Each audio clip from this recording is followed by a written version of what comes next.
তাপমাত্রা একটু কমলেও মৃদু থেকে তীব্র তাপপ্রবাহে পুড়ছে দেশ। এই অবস্থা বিরাজ করবে আরও ৩ দিন।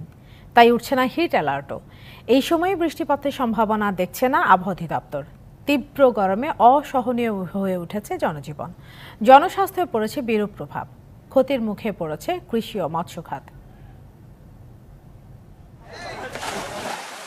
একটু প্রশান্তির আশায় জলে ঝাঁপ দিচ্ছে কেউ, গাছের ছায়া কিংবা শীতল স্থানে ছুটছে অনেকে, আবার শরবত কিংবা ডাবের পানিতে তৃষ্ণা নিবারণে কেউ কেউ। টানা তাপপ্রবাহে অসহনীয় হয়ে উঠেছে উত্তরাঞ্চলের জনজীবন। রাজশাহীতে ১ সপ্তাহ ধরে তাপমাত্রা থাকছে ৪০ ডিগ্রি সেলসিয়াসের উপরে। প্রখর খরতাপে বাতাসে আগুনের হলকা। উত্তপ্ত থাকছে রাস্তাঘাট, ঘরবাড়ি সহ সবই। প্রচণ্ড গরমের মাঝেও জীবিকার তাগিদে কাজে বের হয়ে হিটস্ট্রোকের ঝুঁকিতে শ্রমজীবীরা। রংপুরে জনজীবনের পাশাপাশি বিরূপ প্রভাব পড়েছে কৃষিতে। সূর্যের প্রচণ্ড তাপে পুড়ে যাচ্ছে ফসল, ক্ষতির মুখে চাষিরা। ভ্যাপসা গরমে সিরাজগঞ্জবাসীর জীবন অতিষ্ঠ। অল্পতেই ক্লান্ত হয়ে পড়ছেন কর্মজীবীরা।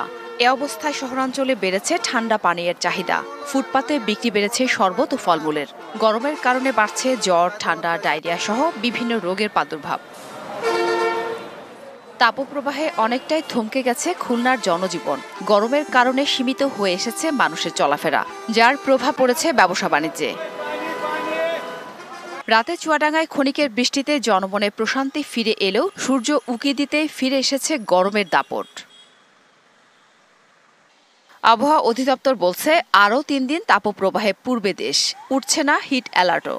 এই সময়ে বৃষ্টির সম্ভাবনাও নেই। বর্তমান যে সিচুয়েশন আছে, এই সিচুয়েশনটা কাটার জন্য দরকার ব্যাপক বিস্তীর্ণ এলাকা জুড়ে বৃষ্টিপাত। তো সেটার সম্ভাবনা এই মুহূর্তে আপাতত দেখা যাচ্ছে না। আগামী ৩ দিনে বিদ্যমান যে অবস্থা, এই অবস্থাটা অব্যাহত থাকবে।